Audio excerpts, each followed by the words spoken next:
bicameral tayo, kahit anong House Bill na maipasa sa mga congressman, pag hindi aprobahan ng Senado, walang mangyayari. Kaya yun po, tinapos nila kagad. Sa Senado ay hindi. Yung usual, i-schedule pa. Pagkakakilala ko kay Senator Grace Poe, she's a very objective senator na kung ano ang tama, yun ang gagawin niya. Yan po ang tingin ko kay Senator Grace Poe. Hindi. Headlines ng Philippine Star. Senate concurrence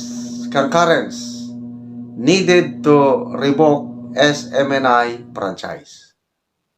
Dahil bicameral tayo, kahit anong House Bill na maipasa sa mga congressman, pag hindi aprobahan ng Senado, walang mangyayari. Kaya yun po ang kagandahan nitong present system natin na bicameral. May check and balance. Kasi kung walang Senado, wala na. The end has come to SMNI. But then, kahit gaano kabilis yung pagpasa ng mga congressman, yung House Bill revoking, wala na. Ni-revoke, ni-nullify na nila ang prangkisa ng SMNI. Mabuti na lang at may Senado pa tayo na aasahan. So, kailangan ng concurrence. Dapat oo din ang Senado. Okay, so napakabilis po. Naging priority bill ng Kongreso ang pagpasa ng House Bill na inolify. How about sa Senado? Priority ba ng Senado na ipasa ang isang bill na mag-nullify, mag-revoke sa franchise ng SMNI? Yun po ang tanong. Okay, so dito sa SMNI News, ang usapin sa SMNI franchise, maribak ba hindi, it will be in accordance with the usual legislative route, lawmakers said yesterday. Hindi po priority. Okay? Hindi po katulad sa House of Representatives na ang bilis, parang marathon. Tinapos nila kagad. Sa Senado ay hindi. Yung usual, i-schedule pa nila. Okay? So, ang Senado ngayon, hinihintay pa nila ang transmittal ng House Bill 9710 na ma-forward sa Senado. Hanggang ngayon, wala pa. Hindi pa na-forward. Once na na-receive na ng Senado, itong House Bill na ito is ibibigay sa Public Services Committee chaired by Senator Grace Poe. Okay. So, ano ang pagkakakilala ko kay Senator Grace Poe? She's a very objective senator na kung ano ang tama, yun ang gagawin niya. Yan po ang tingin ko kay Senator Grace Poe. Hindi siya pressured by anybody. Okay? Kaya, to me,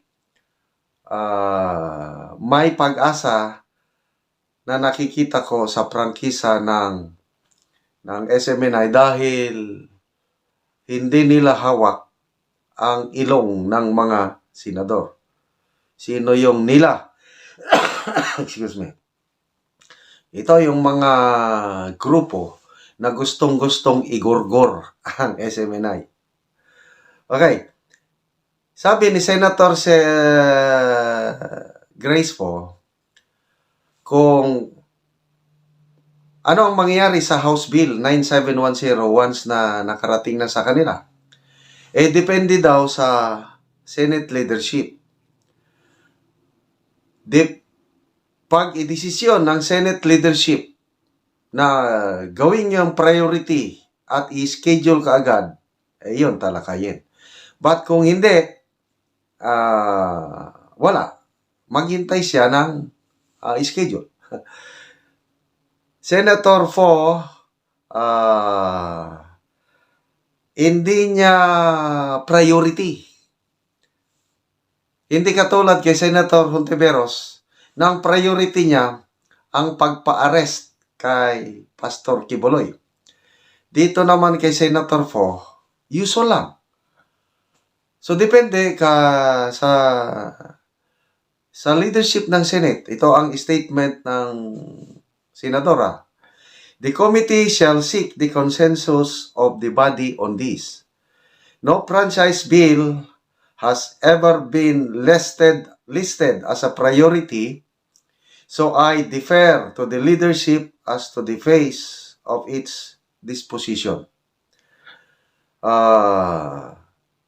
The first instance that a proposal for a franchise revocation has made significant progress in Congress. Yung ginawa sa House of Representatives, yun daw po, first time in history na ang franchise revocation ginawang priority. O nga naman, ano ba ang pressing concerns ng ating bansa? Di ba inflation? Di ba ang graft and corruption? Di ba ang food security? Ang daming concerns ng taong bayan na dapat yun ang unahin. Creation of jobs. Mga ganun. So, dapat yun din ang priority bill ng mga lawmakers. Ang naging priority bill ng mga congressmen is yung revocation ng franchise ng SMNI. Kaya ito, mabigat itong statement ni Senator po. Sabi niya na the first instance that a proposal for a franchise revocation has made significant and progress. Sa Congress yun, sa Kamara. At pagdating sa Senado, ano sabi niya? Bahala ang Senate leadership. I-schedule ba nila yan na priority o hindi? Okay. Sabi pa niya, we should subject this to utmost study and scrutiny as this shall set a precedent for future legislative franchises. Okay. My committee, sabi niya, shall be guided by the principle that a franchise is a privilege and that grantees should always abide by the tenets of fairness and public welfare. Correct. Ano lang, kung ano yung ikabubuti ng nakakarami, yun ang masunod. Ano ang ginagawa ng SMNI? Okay? Kung ano-ano yung sinasabi ng mga congressman na violation, to me, it does not count. Anong ginagawa ng SMNI? The largest contribution ng SMNI sa ating bansa, yung ito lang ang network na may tapang na ibulgar ang mga ginagawang kalokohan ng CPP-NPA. Alin sa mga ibang media networks, name it. Hindi ko na lang pangalanan. Kayo, alam nyo, ang dami ng mga nauna. Ano yung mga malalaking network? Naunang network na may tapang na labanan ang CPP-NPA? Nada. Wala. SMNI lang ang may bayag o yagba, balls. Tumutulong ang SMNI sa gobyerno para once and for all, maalis na po itong salot sa lipunan na nagpahirap sa atin ng 54 long years. Yun po, that's public welfare.